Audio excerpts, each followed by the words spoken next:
They didn't just uninvite me from the wedding, they used my money to fund the whole thing, then told me not to show up. 4 days before my brother's big day, I got a call that felt like a slap across the face. The wedding planner, in the politest voice, said, "Hi Ava, just letting you know, your family has decided not to include you in the wedding. But we'll be keeping the $65,000 deposit. Thank you again." If this already made your blood boil, hit that like button, subscribe, and share this story. You won't believe what I did next. I stood frozen in my kitchen, phone still in my hand, heart racing like a drum. I didn't even cry, not yet. I just stared out the window, replaying that one sentence: your family has decided not to include you. Not your brother, not the couple, but your family. My own flesh and blood had cut me out. After using my money, 6 months ago, I had given my parents $65,000 when they told me they were struggling to help fund my younger brother Jason's wedding. I didn't think twice. I was doing well in my tech business, they'd supported me before, so I thought it was my turn.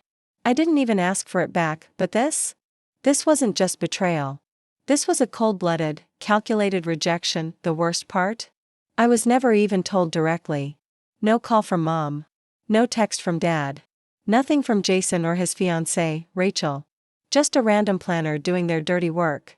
It felt like I had been erased from my own family. I tried calling my mom right after. Straight to voicemail. Same with dad. Jason's phone rang once, then went silent. It was clear, I was blocked, and that's when something inside me snapped. They thought I was the quiet one. The helpful daughter. The one who always stepped aside so others could shine.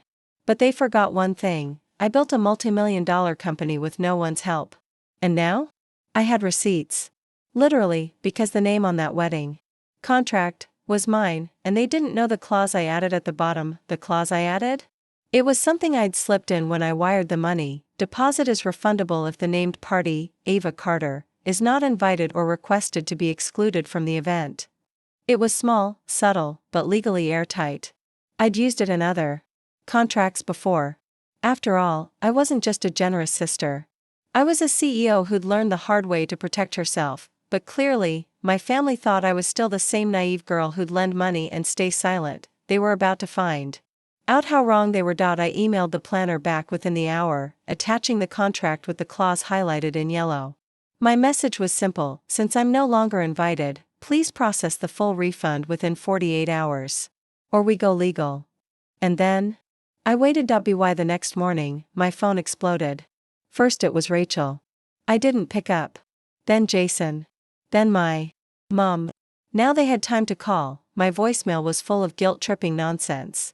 "Ava, sweetheart, it was just a misunderstanding. We didn't think you'd actually care about the wedding. You're overreacting." Overreacting? They erased me like I didn't matter, and now that their precious dream wedding was on the line, suddenly I mattered again. I ignored every message. I wasn't playing their game, and then, the wedding planner emailed me back, formal, polite, and panicked: "We've frozen all plans until this issue is resolved. The venue and vendors are awaiting confirmation. Please advise." Perfect, because now? I wasn't just taking back the money. I was going to show up at that wedding, not as a guest, but as the owner of the venue, because 2 years ago, I bought out a struggling luxury estate just outside of town. I rebranded it into a high-end event location under my company's shell name. No one in my family knew, and guess where Jason and Rachel's wedding was booked? My estate. They were about to walk into a ceremony hosted at a property they thought they owned for the day, but I controlled everything. The staff. The keys. The contracts, and I wasn't canceling the wedding. No, I had a better idea. I was going to attend. But not as a guest. As the woman holding every string. The day of the wedding arrived like a scene from a movie: sunny skies, white rose petals scattered along the estate driveway, and a line of luxury cars rolling in. I watched it all unfold from the second-floor balcony of the bridal suite. My own suite. My property. Rachel walked in, all dolled up in her designer gown, completely unaware that the woman she had cut from the guest list owned the floor she was walking on. The staff knew exactly what to do. They were under strict instructions: treat everyone professionally, smile politely, but don't hand over control to anyone but me. I watched as Jason laughed with his groomsmen outside, completely in his element. He had no idea this day was about to turn into something unforgettable. for all the wrong reasons. 30 minutes before the ceremony, I had the event manager pull Rachel aside and hand her a folded sheet of paper. I'd written it the night before. It read, "Hey sis-in-law, you should really check who owns the land you're standing on. Today's fairy tale? Built on my money, my name, my contract, and my rules. P.S. You forgot to say thank you. Ava." Within 5 minutes, the energy shifted. Rachel stormed into the hallway with her phone in hand, trying to reach Jason. She passed right by me, didn't even notice I was there, standing at the far end in a tailored black dress, blending into the background. "Jason found me first." He ran up the stairs, his smile gone. "What the hell is going on? Why are you even here?"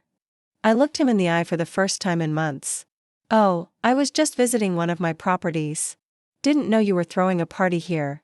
Did you get my invoice?" He blinked. "Your property?" "Yep," I said. "You know the venue you booked?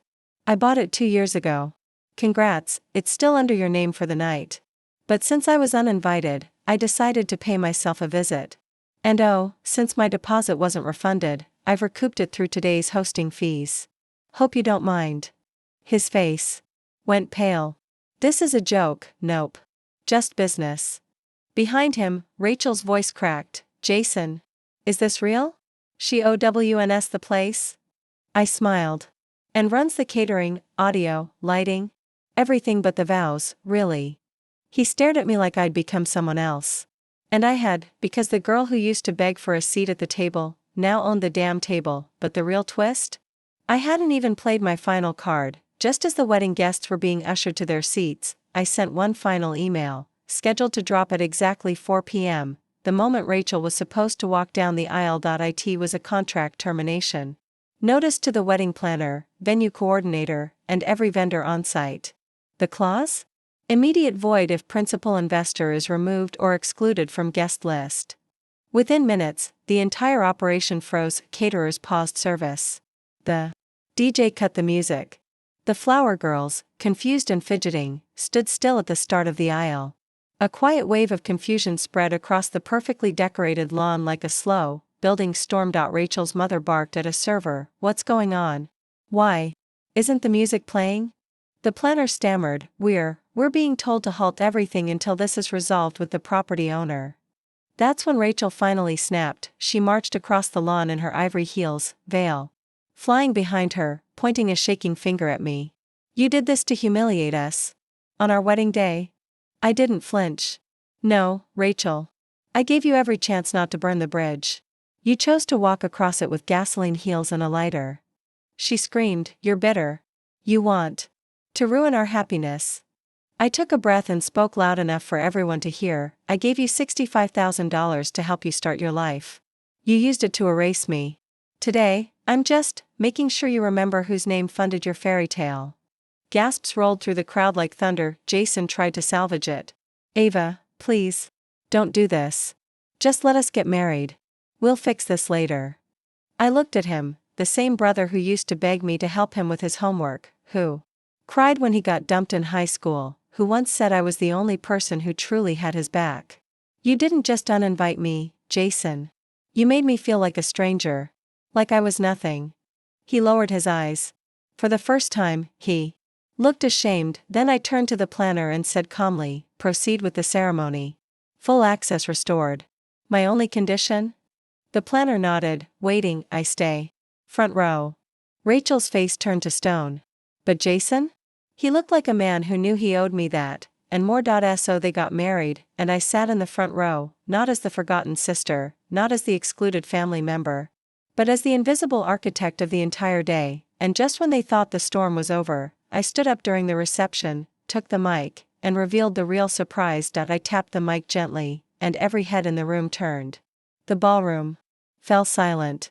Jason froze mid-toast. Rachel gripped her wine glass like it might shatter. I smiled calmly and said, since I wasn't given the chance to speak as family, allow me a moment as the host. A few awkward chuckles rippled through the crowd. They didn't know whether to clap or panic. I continued, "Most of you don't know this, but this entire event, the venue, the catering, the decor, was made possible by a $65,000 deposit I gave months ago to support my brother's big day. A gift. One I offered with love." Pause. Deep breath, and in return, I was uninvited. Blocked. Cut off. Murmurs echoed across the tables. I started to Jason and Rachel, but I'm not here to shame anyone, I said, raising my glass. I'm here to thank them. Because without that betrayal, I never would have discovered how strong I really am. Or how silent success is the best kind of power. Rachel tried to interrupt, but I raised my hand slightly. Oh, and one more thing. I pulled out a small envelope and handed it to Jason. He opened it, his jaw dropped. It was a check. Made out to him. For $1.00 for your troubles, I said. Figured I'd leave something after all the support you never gave me. And then, I walked out. Calm. Powerful. Freed. I didn't need revenge through chaos. My presence, my success, and their embarrassment in front of everyone, that was justice. The next morning, my phone blew up again, not with apologies, but with job offers, partnership requests, and press inquiries, because someone in that room had recorded my speech. It went viral within hours. Dason's sister turns tables at $65,000 wedding she funded. I didn't just get closure. I got everything they never thought I was capable of, and this time? I didn't owe anyone anything.